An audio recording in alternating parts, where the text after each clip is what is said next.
जय जय श्री राधे। हरे कृष्णा हरे कृष्णा कृष्ण कृष्ण हरे हरे हरे रामा राम राम हरे हरे। राधा गोविंद भगवान की जय जय। अनंत कोटि भागवत भक्त बृंद की जय। ఈ రోజు చాలా సుదినం ధనుర్మాసంలో ఈ రోజు 19వ రోజు। ఈ సందర్భంగా రోజు ఇక్కడ రాధా గోవింద భగవానునికి నిత్యం ఆండాళ్ళ అమ్మవారికి రాధాకృష్ణులకి పూజ ఈ ధనుర్మాస కార్యక్రమం జరుగుతుంది। ఈ సందర్భంలో మా చిరకాల మిత్రులు మాకు సుపరిచితులు మా చిలకపాడు అమ్మమ్మ తాతయ్య గారి ఊరు బ్రహ్మయ్య మాస్టర్ గారి కుమారుడు చిలకపాడు రామారావు, బ్రహ్మయ్య మాస్టర్ గారి తమ్ముడు, ఆంజనేయుల మాస్టర్ గారి కుమారుడు, అలాగే వారంతా కూడా మాకెంతో ఆత్మీయులు। బ్రహ్మయ్య మాస్టర్ గారు కృష్ణ భక్తులు, కృష్ణుడి పాటలు పాడుతుంటారు। రామారావు స్వామి మంచి ఆంజనేయ స్వామి భక్తుడు, వీళ్ళంతా భాగవత ప్రియులు। ఈ కొండలరావు గారు వీళ్ళ నాన్నగారు వేణుగారు వారంతా కూడా మంచి రామోపాసకులు, ఆ కృష్ణోపాసకులు। వాళ్ళంతా కూడా ఇక్కడ రావటం ఈరోజు మాకెంతో సంతోషంగా ఉంది।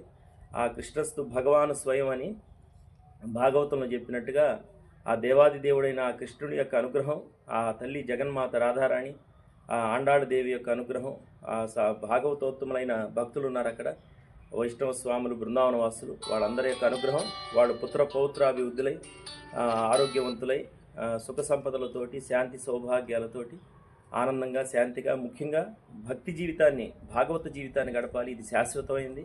మిగతా మనం చెప్పుకున్నటువంటివన్నీ కూడా భౌతికమైనటువంటివి, కానీ ఒక్క భగవంతుడికి చేసిన సేవ ఒక్కటే మనకు దక్కుదల, అదొక్కటే మనకి శాశ్వతమైంది।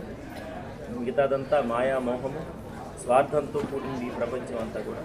ఒక్క పరమాత్మకి చేసిన సేవ కించిత్ మాత్రమైన స్వల్పమప్యస్య ధర్మస్య అంటాడు భగవంతుడు। కొంచెం చేసినా కూడా భగవంతుడు ఎన్నో జన్మలు మర్చిపోతాడు ఆయన స్వామి। అటువంటి వీరికి ఆ భగవంతుడి యొక్క అనుగ్రహం కలుగుగా కానీ ప్రార్థన చేస్తాం। రాధా గోవింద భగవానికి జై శ్రీ రాధే జై శ్రీ రాధే।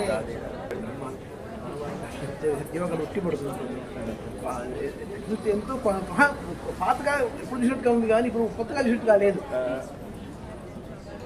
కృష్ణ మందే జగద్గురు అని చెప్పినట్టుగా కృష్ణ మాత్రమే భగవంతుడు మాత్రమే సర్వేశ్వరుడు। ఎప్పటికైనా సరే భగవన్నామస్మరణ మాత్రమే భగవంతుడు మాత్రమే మన అన్ని సందర్భాల్లో కాపాడుతూ ఉంటాడు।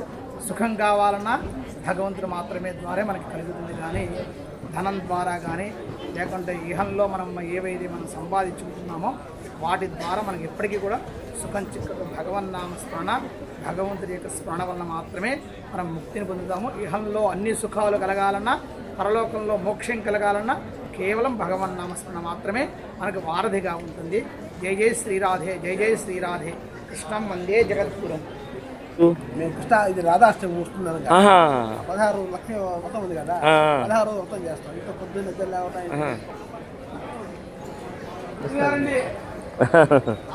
లక్ష్మీ నరసింహస్వామి